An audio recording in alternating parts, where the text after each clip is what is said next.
here is a text that will help us understand analog TV and digital TV. What's the difference? So let's put a text up and read it, and then we'll continue. Go back to the event, and then we'll show you what others said as the discussion actually heated up in the forum at the World Bank. So this is analog to digital TV. The difference is similar to the analog mobile phones, where phone calls to a handset did not indicate the name or number of the caller, and when phones could not send text messages across to other phones. So just as the GSM network allowed the phones to offer information and quality of voice by showing the name of the caller during a phone call and being able to send text, picture and video messages, so will digital TV offer more detail and quality of the content that we will be watching. I think that we're getting the point now. So you remember when we had the mobile phones, and in those days, if I call you, you will not see my ID because we're calling and interacting in analog. As soon as digital came, represented and expressed by the GSM network. Now, if I call you and you have saved my number, you would see my name. In fact, in these days, if you have Truecaller, whether you have my number on your phone or not, you will see the number of the person calling. But if I send you a video or a text message, you will see it, and by WhatsApp I will know whether you have seen it or you haven't seen it, and we can interact along those lines. Basically, that's what digital TV is as well. It's going to give you better sound, better picture quality, and very interactive. You can send a text to the program, you can send a text to the studio, and they will see it. So that's fundamentally what digital TV is. We're going to go on tonight to understand a few more things up to when we get a clear understanding of what this whole matter is about and key characteristics of digital analog to digital TV.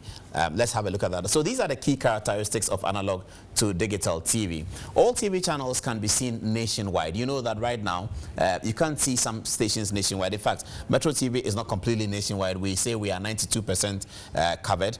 GTV says they are the only station nationwide, and that may be true. But in the era of digitization, that doesn't matter because all stations are going to be on the same platform. Therefore, every television station will be nationwide. All the TV picture and sound quality will be very high, and they'll be the same for every station. So all television stations have been asked to procure certain equipment. We at Metro TV have complied with that. Many stations have also complied with that. So you're going to have a situation where the kind of picture quality you're receiving from TV station A is the same that you get from every TV station on the digital platform. The TV picture will mostly be seen via a box or a decoder. Now that's the interesting part. You will no longer be able to watch television with just the TV itself anymore. Most of us will have to go and get a box because when analog is switched off, you need a decoder. Some of the decoders we know will be provided by government. So you get the decoder, and out of the decoder, you will now see all of those pictures in digital. So that's the key characteristics of the digital TV. Every station will be nationwide. Every station will have the same quality of picture and sound, and we will have to look at that through a decoder. So you already have a TV set, you will get a decoder. So over to contents, people, all the cellular performances of this world. There'll be a lot to do. Let's go on with our lessons. The first one we're going to show you is how will the occurrence of digital appear in your homes, and this is what it is. So on your screen you can see the system analog, by which we watch general free-to-air TV channels such as GTV, TV3, Metro TV, and Viasat TV or UTV will be switched off as according to the ITU directions. The ITU is the organization that Professor Dumont referred to. They are the International Telecoms Union, and they regulate telecommunications all over the world.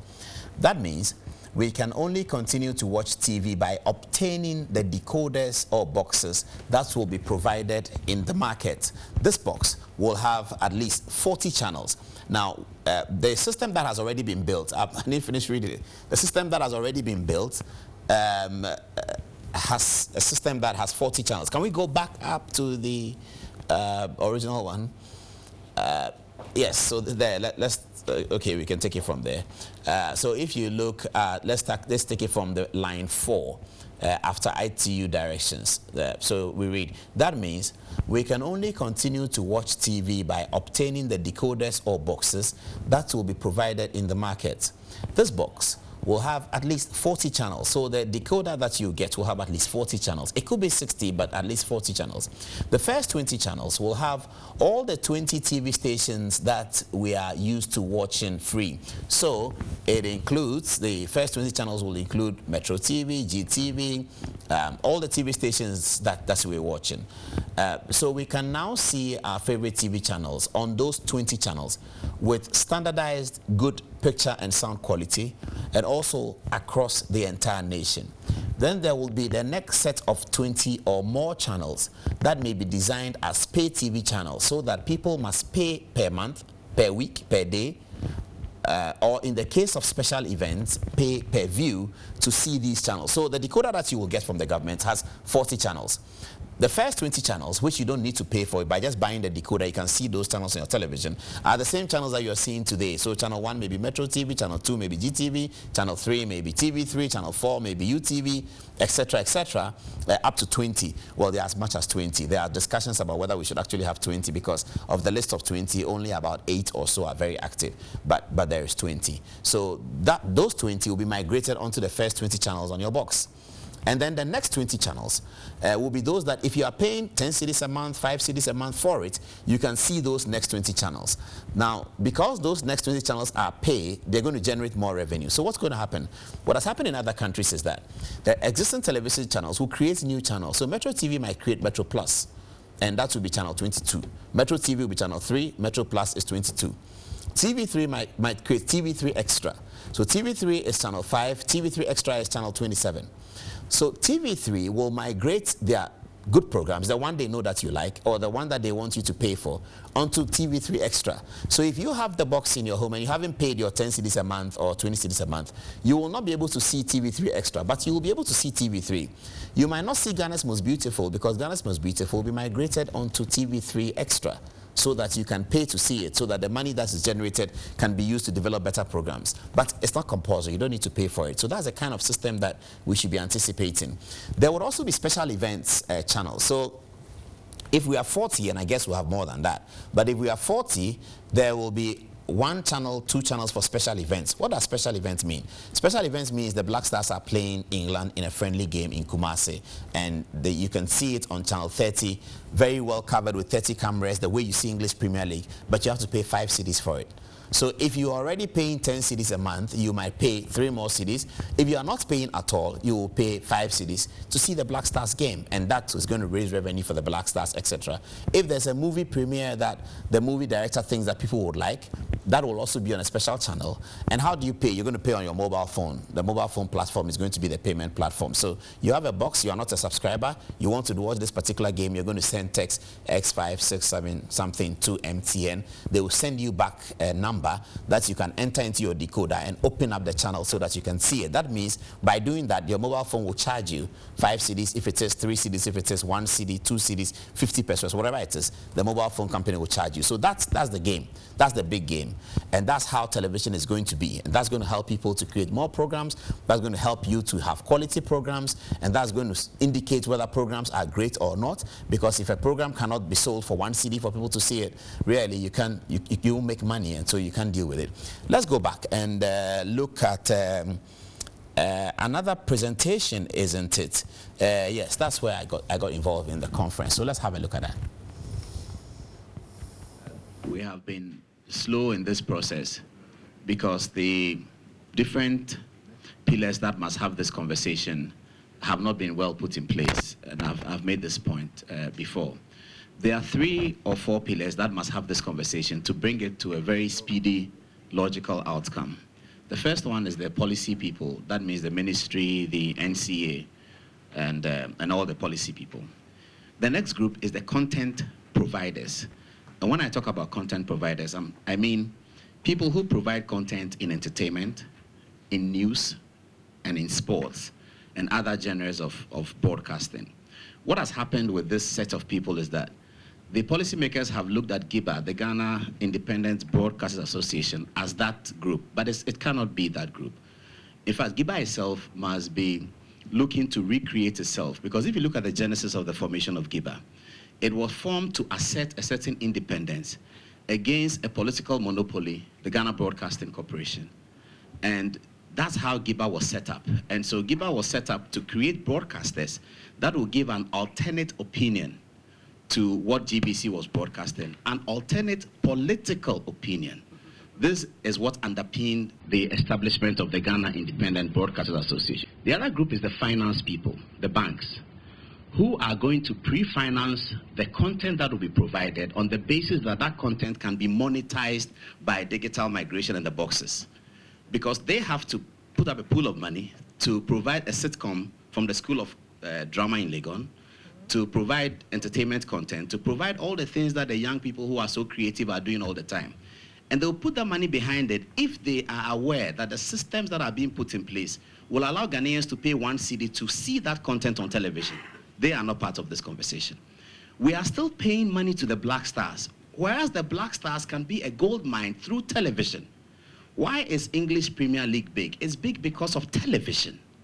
And why we are so slow in getting to the logical outcome is because the content people are not part of the conversation.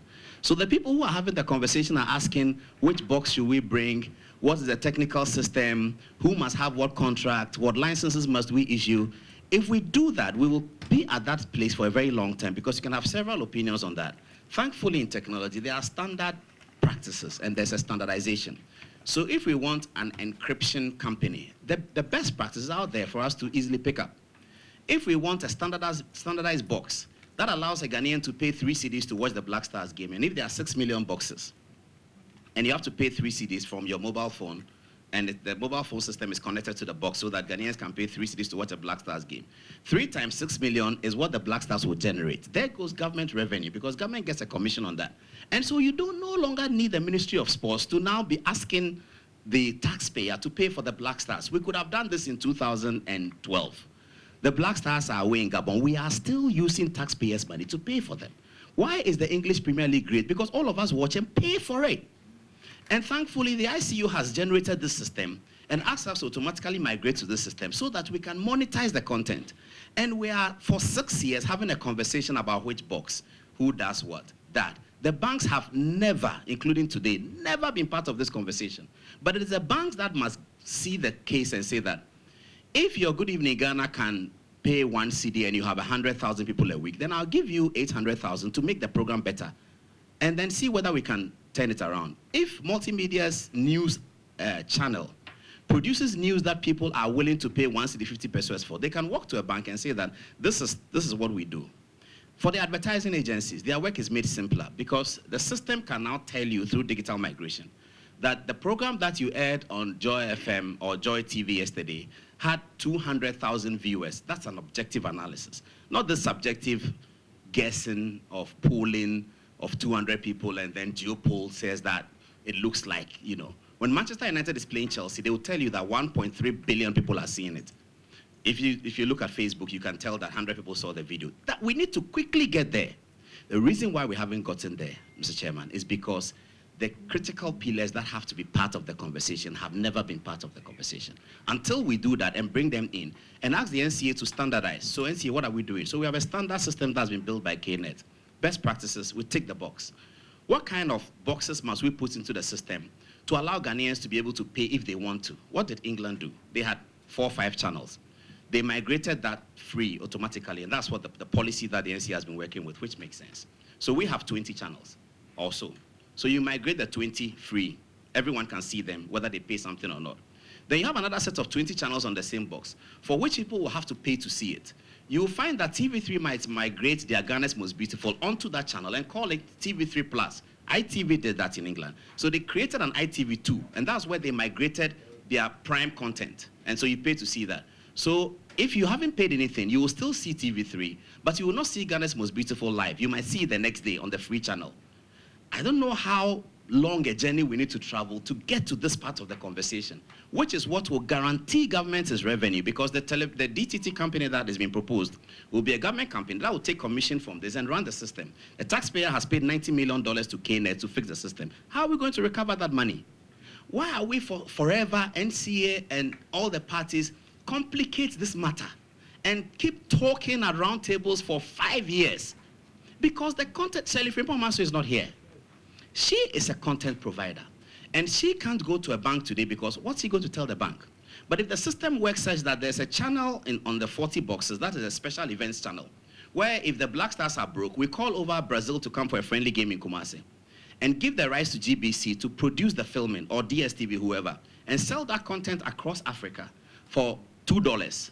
Do we know how much money we can raise from that? The Black Stars are playing Brazil. And we are still taking taxpayers' money to look after the black stars, and the conversation is a bonus after a bonus after a bonus. And I like what Kojo Prokroma said in the first session about this pro-poor giving boxes away. We have to look at it because this is an opportunity for government to rake revenue. So my plea is that let's realign the discussion and bring in content people and finance people so we can quickly get to the destination. Let's NCA standardize the stuff. Let the boxes come out and let's get going as quickly as we can.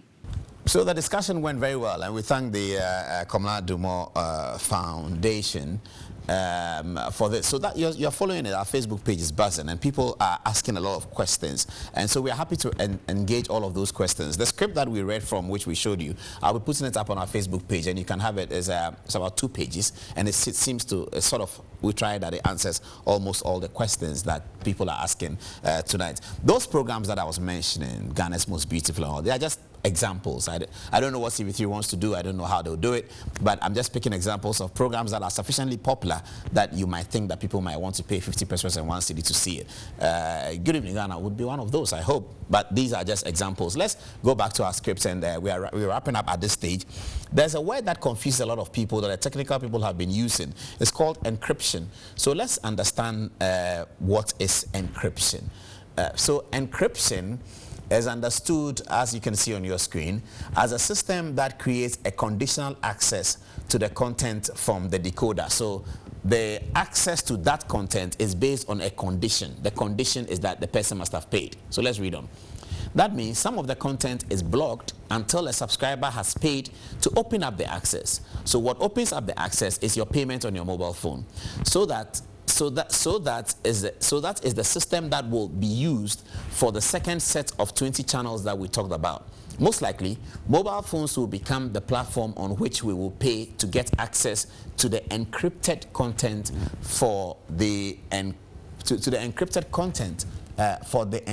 content or that duplication. But what we mean is mobile phones will be the platform that will be used to pay to get the encrypted content. Okay, so the NCA is saying that it's not a hopeless situation and all of. I think that it is a precarious situation where we are. And from what Engineer Edmond says, it looks like they are looking at it not from a revenue generation point of view, but from being able to offer it.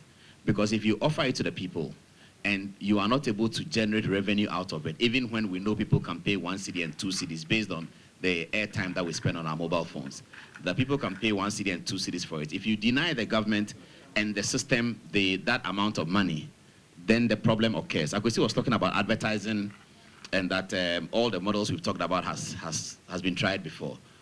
I beg to differ. Yesterday when the Black Stars played, no Ghanaian on analog was able to, even if you can afford to pay 2 cedis for it, you couldn't do that because the system doesn't allow you to do that. That's a point that I'm making. Let the system bring us to the point where it is an option to be able to pay for it. And content that is good will be paid for. Content that is bad will die. And that's what the market has taken us. We began this process by investing $90 million of government money in it. Why are we looking at turning the process from earning revenue to support that $90 million to be paid and get revenue into the system, create an industry, create employment, and looking at it from the reverse point that we want to do affordability? If you give the man the affordability and the GDP doesn't grow because you have not been able to apply the system to generate a big industry and therefore create employment and create revenue for government, whither did we go or whither did we come?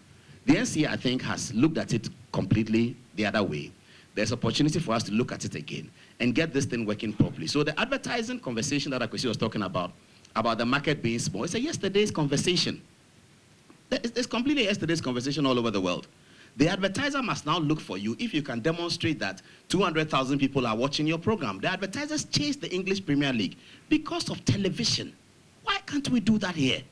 We get a sense that many people still need a lot of answers. We'll continue with the campaign for this. We know that some campaign has occurred already. It looks like it probably didn't permeate the system, so people still don't understand it. But this is going to happen sometime this year, or at least early next year. And we here at Good Evening Ghana will continue with the campaign. We'll put out an article on our Facebook page so that people can see it. Hopefully we'll get it in the graphic and on online as well, so that you can read it and understand it and ask us any questions that you have. We thank you for your time. This is Good Evening Ghana. We came to you live from Metro TV. Thanks for watching.